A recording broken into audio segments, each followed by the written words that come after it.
we going? Don't worry about it. Only two things matter. One, I've got plenty of gas, so what could go wrong? And two, our destination is a little bit spooky, and we're gonna learn. Because in order to truly grasp what makes the one true scariest thing, well, we need to dive deeper into how we learn fears.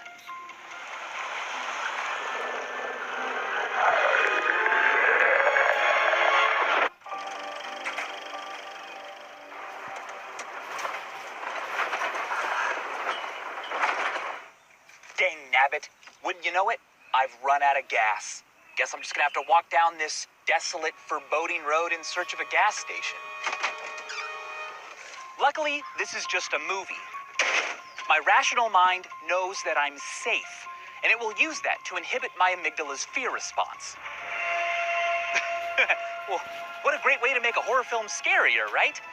Take away one of the rational mind's shields, and the amygdala's fear response won't be as inhibited. What we're about to see really could happen, and perhaps will. Of course, we don't just learn fears from first-hand experiences. Hello! Hey, hello! Ooh, okay, being alone is kind of scary, right? Oh, but you know what? I'm actually not alone. I am always connected. No reception, of course. I mean, what is this, a horror movie? Yes, it is. And you know what? I'm actually getting a little bit scared right now. A new fear, by the way, has developed in just the last few decades. You see, a while ago, no one had a cell phone. No one was ever connected through the internet constantly. But now, many of us, most of us are. And so that's the new normal. And what's abnormal now is not being connected, not having your phone. Psychologists give that fear a name. It's a real thing that's being studied, and it's called nomophobia.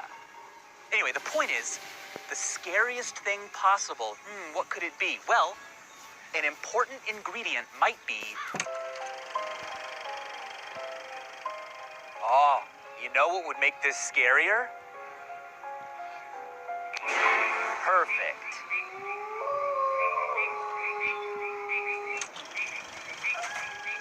So if messing with our sense of sight isn't scary enough, what about our sense of hearing?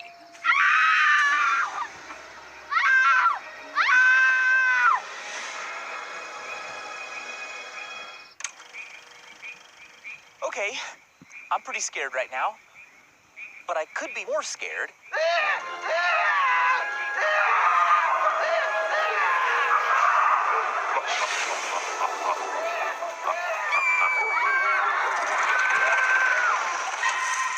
Here I am walking through the woods. And here I am walking through the woods with scary music. But if one note is scary, two notes can be even scarier, especially if they're dissonant. There are certain intervals, two notes that are clashing with each other, that universally bother people. But music doesn't always have to start out scary. The right context can make even the happiest song absolutely terrifying.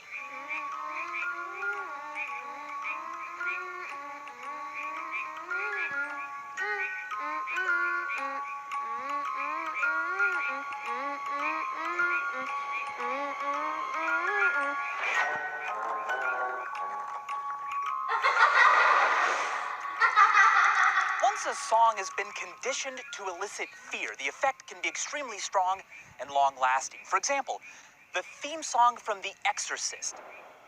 Oh, Strawberry. Very good. But here's the problem with sound.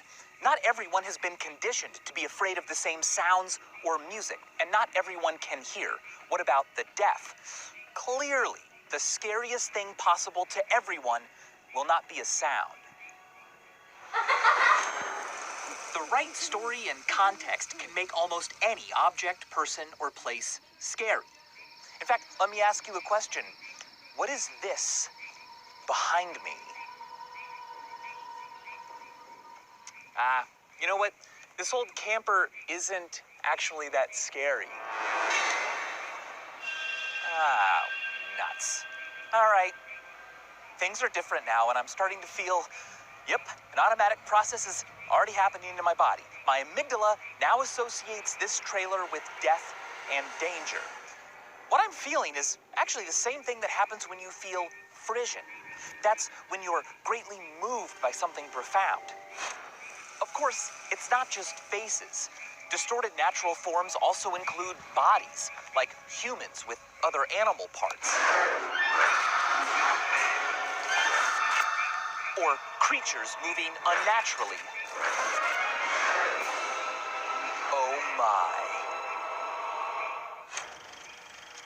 So maybe extreme category jamming, combining every innate aversion and conditioned fear, could be the scariest thing. It would certainly be likely to catch anyone in a web of fear. Let's try it out. Now, conveniently, I'm already in a graveyard. So we already have the fear of death, decay, it's dark, I'm alone. Let's add in some scary sounds. A distorted human form, sudden movement, a mortal threat, gore, story and context.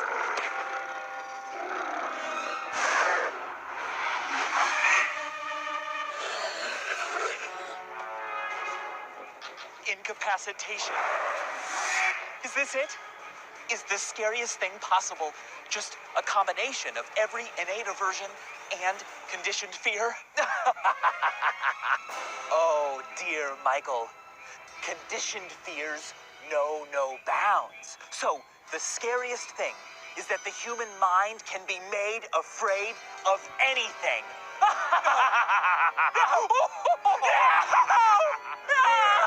Hey,